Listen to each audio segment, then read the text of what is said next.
कि एक बहुत बड़ी संख्या जो इस वक्त बिहार के जेलों में बंद है छात्रों की, ये वही छात्र हैं जिनमें बहुत सारे लोग प्रदर्शन में शामिल तक नहीं थे। वो लोग सिर्फ घर से बाहर निकले हुए थे, वो लोग सिर्फ पुलिस के हाथ आ गए जिस समय पुलिस ढूंढ रही थी लोगों को अरेस्ट करने के लिए, तो उन्हें अरेस्ट कर लिया गया। ऐसे स्टूडेंट्स के को लीगल हेल्प हम लोग प्रोवाइड कर रहे हैं। हमारी एक बहुत बड़ी टीम लॉयर्स की काम कर रही है जो इन साथियों को भी लीगल हेल्प प्रोवाइड करने का काम कर रही है। एक बहुत बड़ा पूल है लॉयर्स का जिनके साथ हम लोग काम कर रहे हैं। हम उनके पेरेंट्स से भी कोशिश कर रहे हैं कि हम लोग उनसे बात कर पाएँ। यहाँ पे जो भाकपा माले के अलग अलग लीडरशिप मौजूद है, आयशा की लीडरशिप मौजूद है, हम लोग उनके पेरेंट्स के साथ में भी बातचीत में है। जो ये लड़ाई होगी छात्रों की रिहाई की, वो लड़ाई सिर्फ छात्र नेताओं की रिहाई की नहीं होगी, वो लड़ाई आम छात्रों की रिहाई की भी होगी। उसमें जितना लीगल फोर्स लगेगा, जितना राजनीतिक फोर्स लगेगा, प्रदर्शन का फोर्स लगेगा, वो सब के लिए लगाया जाएगा। ऐसा बिल्कुल नहीं होगा। हम ये नहीं मानते हैं कि ये एक जिम्मेदार चीज़ होगी, एक जिम्मेदार छात्र राजनीति होगी कि जो प्रदर्शनकारी वहाँ पे मौजूद हैं, जो किसी भी संगठन से एसोसिएटेड ना हो या खुद पॉलिटिकल एक्टिविस्ट, स्टूडेंट एक्टिविस्ट ना हो, उनकी मदद हम नहीं करेंगे। ऐसा कतई नहीं होगा। हम ऑलरेडी उनकी मदद कर रहे हैं। हमारी लीगल टीम ऑलरेडी उनके साथ, फैमिली मेंबर्स के साथ बातचीत में है। आपने 30 तारीख से यहाँ पे चरणबद्ध बिहार में आंदोलन की और जंतर मंतर पे जो आंदोलन हुआ उससे भी तीखे आंदोलन के आपने ऐलान कर दिया, ठीक है। लेकिन मेरा सवाल ये है कि आपकी आंदोलन सिर्फ छात्रों की रिहाई तक सीमित रहेगी कि इस आंदोलन की आंच कहीं और भी जाएगी? नहीं, हम लोगों ने तो फिलहाल तो ये आंदोलन हम पूरा नहीं देखते हैं। जब तक बिहार में और बाकी राज्यों में छात्र पेपर लीक के खिलाफ प्रदर्शन करने के लिए जेलों में बंद रहेंगे, तब तक इस मूवमेंट का जो मेन मुख्य उद्देश्य होगा वो इन छात्रों की रिहाई ही होगा।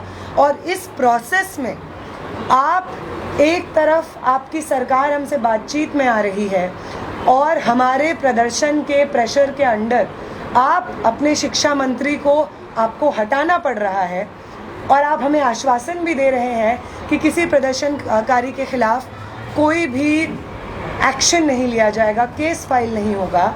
एक तरफ तो आप ये स्वीकार कर रहे हैं कि हमारा जो प्रदर्शन था उसकी जो मांगें थी वो जायज़ थी और आप इसको मानते हैं और किसी प्रदर्शनकारी पे आप एक्शन नहीं लेंगे, और दूसरी तरफ आपने छात्रों को उठाने का काम कर लिया जिससे कि एक डर का माहौल बन जाए। एक बदले की भावना आपकी राजनीति में हमेशा से दिखती रही है, इस सरकार की राजनीति में हमेशा से दिखती रही है। वही बदले की भावना आज हमें बिहार, असम, बंगाल जैसे राज्यों में वापस दिख रही है। तो ये छात्र आंदोलन मुकम्मल नहीं हुआ है तब तक जब तक तमाम छात्र रिहा नहीं हो जाते हैं। और इसके साथ साथ 30 जुलाई को जो हम कॉल दे रहे हैं और उसके बाद भी जो कॉल देंगे, उन तमाम कॉल्स में, उन तमाम प्रदर्शनों में वो तमाम सरकारी भर्तियों में हुए घोटाले और उन छात्रों की न्याय की मांग शामिल रहेगी। पेपर लीक के खिलाफ जो संघर्ष चल रहा है वो भी शामिल रहेगा, क्योंकि 20 तारीख के बाद ये जो छात्र आंदोलन था वो सिर्फ धर्मेंद्र प्रधान के इस्तीफे तक सीमित नहीं था। भाजपा सरकार के खिलाफ जो एक गहरा आक्रोश है छात्रों के दिल और दिमाग में, जो अब इतने सालों के धोखे के बाद छात्रों को भाजपा सरकार से सिर्फ एक नाउम्मीदी मिली है, उसका जो एक सेंस ऑफ बिट्रेयल था वो आज भी छात्रों के अंदर जिंदा है। और ये भाजपा सरकार सिर्फ एक शिक्षा मंत्री को हटा करके अपने 12 साल के अन्याय को धो नहीं सकती है, उसके अन्याय माफ़ नहीं हो सकते हैं, छात्रों पे हुआ लगातार दमन माफ़ नहीं हो सकता है।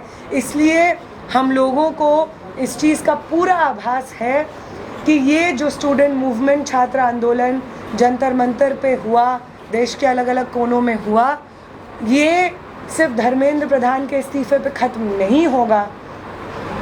एक बेहतर शिक्षा व्यवस्था की लड़ाई का मतलब है एनटीए जैसे संस्थानों का रद्द होना, एनईपी जैसे पॉलिसीज़ का वापस जाना और भाजपा जो कि एक ऐसी राजनीति में मानती है जहां पे शिक्षा हर एक नागरिक का अधिकार नहीं बल्कि बाजार में बिकने वाली वस्तु होनी है, वो सरकार जो शिक्षा सबको मुहैया कराने, सबको मिले, इस मूलभूत अधिकार से बार बार पीछे हटती है और विश्वविद्यालयों पे हमले करती है, नफरत की राजनीति और लूट की राजनीति के अलावा कोई और राजनीति में नहीं मानती है, इस सरकार के विरोध में एक पुरजोर जन आंदोलन तमाम जगहों पे स्थापित करना, ये इस छात्र आंदोलन का अगला पड़ाव होगा और ये यहाँ पे ख़त्म नहीं होगा, यही हमें कहना है।